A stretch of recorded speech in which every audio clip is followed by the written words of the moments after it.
Hi, Sue Moore here, and the question of the day today is really a statement.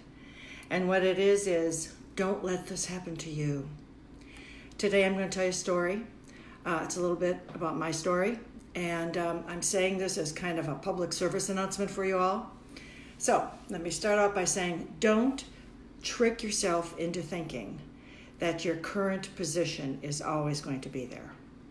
Don't trick yourself into thinking that you're secure in the value that you bring to your organization. And whatever you do, don't trick yourself into thinking that everything is always going to be safe and the same.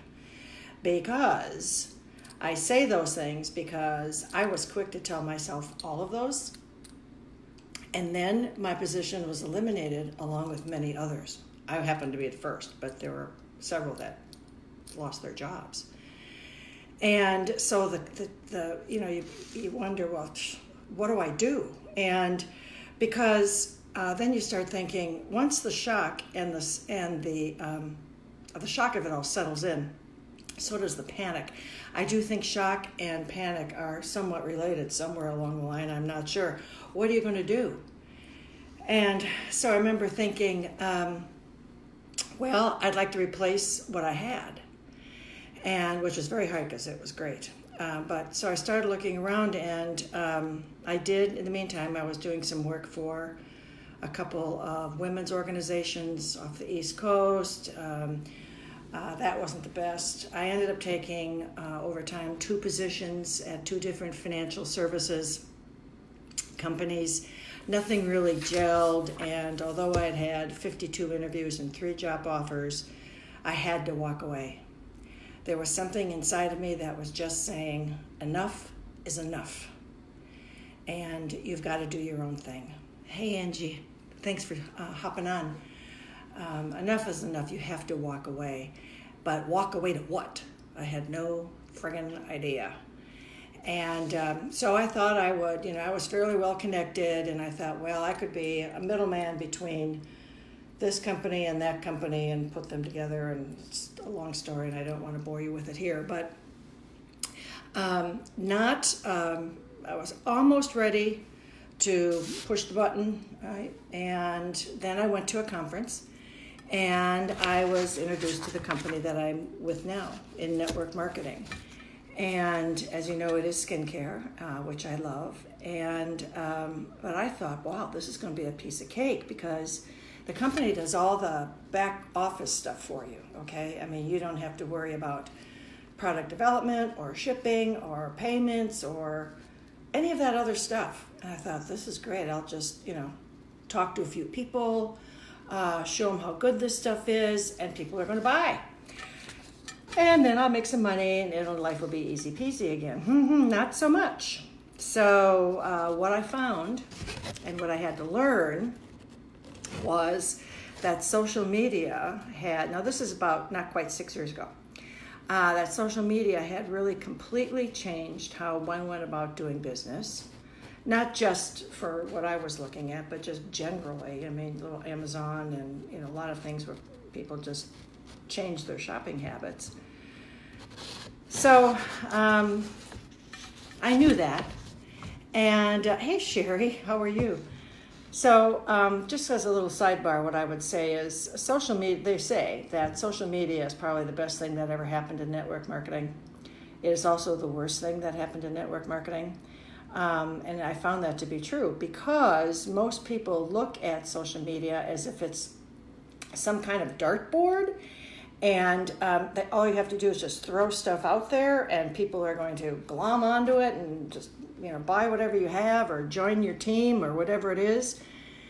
And I think I believed that because I was not very computer literate and I was not sure exactly how this was going to work.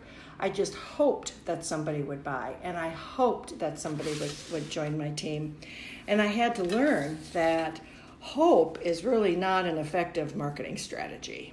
And so I say all that to say I have educated myself, so it's taken me, I always say it took me 4.5 years to get over myself, okay? Because you gotta remember, I came out of corporate, little Miss Corporate. I'm so glad not to be there now. Not that I don't appreciate what I learned and all of that, but I just love what I'm doing now. So I say all this to say, if you are happy with where you are, great. I would suggest you consider just a couple of things, though. First of all, you might want to consider hedging against the worst. Hedge your bet. So if everything right now in your life is copacetic and you love your boss and you're getting raises and bonuses and it's all working, great. But there's no downside to a side hustle.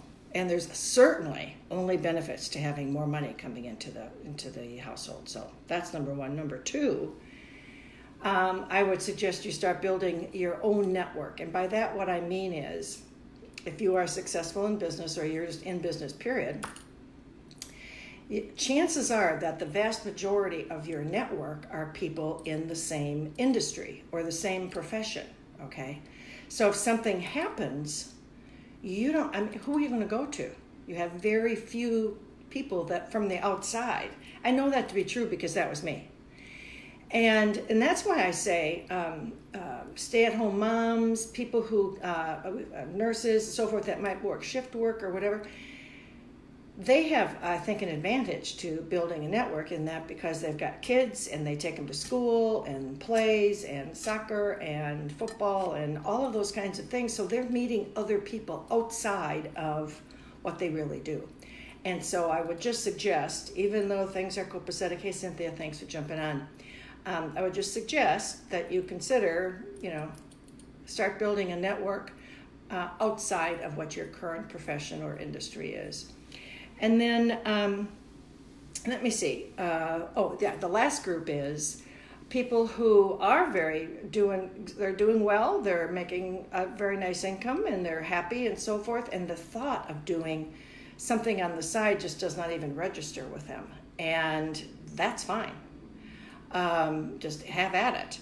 But I would say that even if you love your job and you are in it forever, a small dose of entrepreneurialism can teach you new skills and enrich your presence, making you maybe that much more indispensable to the people you are currently working for. And as most of you know, if you followed me at all, I was in banking for many, many decades. And that industry is growing on one side and consolidating on another, and so you just never know. That's why I say even if everything seems to be really copacetic right now, you don't know what's going on in the boardroom. So just FYI, been there, done that. So that is my post for you today. I hope you did get some value out of it. If you did, please like and share. And my call to action for you is this. I have written an ebook of sorts. It's a little thing like this, and I go through the three major parts of a network marketing business, what you need to focus on, what to say, what not to say, what do, what not to do, and take advantage of the 4.5 years that I was just not going to listen to anybody until I finally had to get over myself. I will share everything I possibly can. So just private message me if you'd like a copy of that. Otherwise, we are out of here for today. Have a great rest of the afternoon. I will catch you later. Thanks so much for watching, all you guys. I really appreciate it. Bye-bye.